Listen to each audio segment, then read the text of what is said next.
Mr. President, distinguished colleagues, I rise on a matter of personal and collective privilege, one that strikes at the very heart of public accountability, the integrity of our institutions, and the trust reposed upon us by the Filipino people.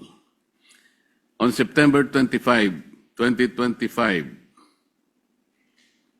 former Speaker Martin Romualdez was implicated in the flood control scandal after retired Marine Sergeant Orly Gutesa testified during the Senate Blue Ribbon Committee hearing that the lawmaker is a leading figure in this scandal.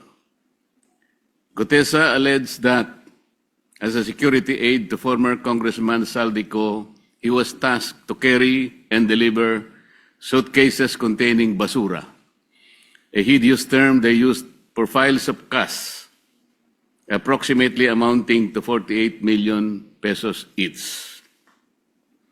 He recounted that on one occasion, they brought up 35 suitcases for delivery to a residence identified as that of Martin Romualdez at 40 McKinley Street, Taguig. For 7 months, since she was implicated by Gutesa, the former speaker remained silent. Only now has he spoken through a video statement dated April 21, 2026, where he finally addressed the allegations surrounding what is now one of the largest systemic looting of the national treasury in our nation's history, the flood control scandal. Ngunit imbes na maliwanagan ang taong bayan, ang kanyang mga pahayag ay lalong nagbunga ng mas maraming tanong kaysa sagot, Ginoong Pangulo. At first glance, the statement appears to be a defense grounded in law, process, and institutional structure. But upon closer examination, Mr. President, this is not a clarification but a calculated narrative. And it is our duty as members of this chamber to dissect this narrative, expose its inconsistencies, and ensure that the truth is not buried beneath rhetoric. His justification for his prolonged silence, an alleged act of respect for the legal process. But lest we forget, this is the same individual who declined the invitation to appear before the Senate to answer questions under oath. The same individual bestowed upon the inter-parliamentary courtesy by the chairman of the Blue Ribbon Committee. Let us be clear. Respect for the legal process is not measured by selective participation. It is demonstrated through full and transparent cooperation, especially when public funds and national interest are at stake. Silence and inaction become complicity. He further claimed that he has cooperated with the Independent Commission for Infrastructure, or ICI, submitting affidavits and documents.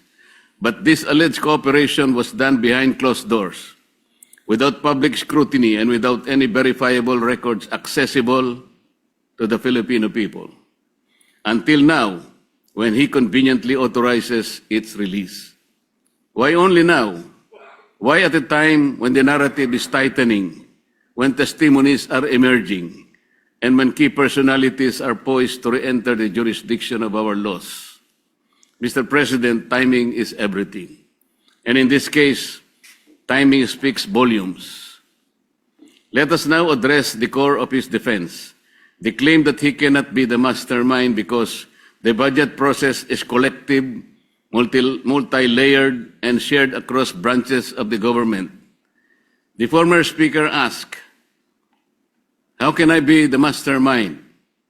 But the question itself is revealing. By contesting only the label of being the mastermind, he implicitly concedes that he was part of the very system he enabled, the corruption in flood control projects. He deliberately tried to downplay the role of leadership within that process. The issue then is no longer whether wrongdoing was committed, but the extent of his role in allowing it. Mr. President, those of us who walk through the halls of Congress know this.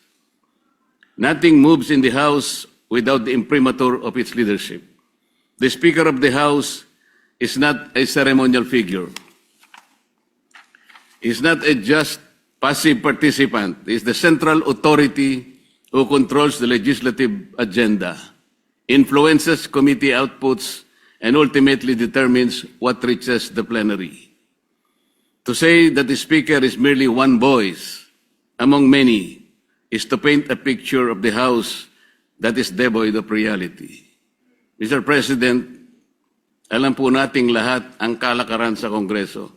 Nasa kamay ng liderato ang kumpas na magpapasulong sa anumang inisyatibo. By asking how he can be the mastermind, the former Speaker hid behind the complexity of bureaucracy. He repeatedly and thoroughly discussed the entire budget process while also passing the blame to the executive in line with its oversight on implementation and in line with the principle of command responsibility. But, Mr. President, the records of previous congressional and Senate hearings can attest to the fact that corruption does exist within the entire budget process, from budget planning by the executive to budget deliberation by Congress to implementation by the agencies and down to the final scrutiny by the Commission on Audit. To be more specific, while the executive submits the budget proposal, the House leadership decides which amendments are made during the bicameral conference. This is where the real flood control happens, not in the control of rivers, but in the diversion of funds. Sir, the Speaker's defense further falls apart the moment he passes the buck to the former Senate President, Chis Escudero. Senator Escudero led this chamber from May 2024 to September 2025, thereby overseeing the Senate budget deliberations for only the 2025 national budget. Romualdez, on the other hand, served as the House Speaker from July 2022 to September 2025, overseeing the full cycle of three national budgets, 2023, 2024, and 2025. Mr. President, the former Speaker also issued a statement that should deeply concern this institution and the entire nation. He declared that he will not go alone and that he knows many things about the current and the past administrations. What does this mean? This is not only a tacit admission that he is part of the whole mess, but also his preparedness to drag all others involved with him. Para bang sinabi niya na kung babagsak man siya, Ginoong Pangulo, hindi siya papayag na siya lang ang mag-isa. Hihilahin din niya ang iba pababa kasama niya. Is this a veiled threat, Mr. President? Is this an admission of knowledge of broader wrongdoing? Or is this an attempt to leverage information as a shield against accountability? If he indeed has knowledge that could implicate others, then he has a duty, not a choice, to disclose it fully and immediately. Truth is not a bargaining chip, Mr. President. It is an obligation owed to the Filipino people. Mr. President, let us not be distracted by narratives of victimhood or claims of political persecution. The issue before us is simple. Public funds intended for flood control, funds meant to protect lives, livelihoods, and communities have been misused, diverted, or rendered ineffective through systemic anomalies. If you create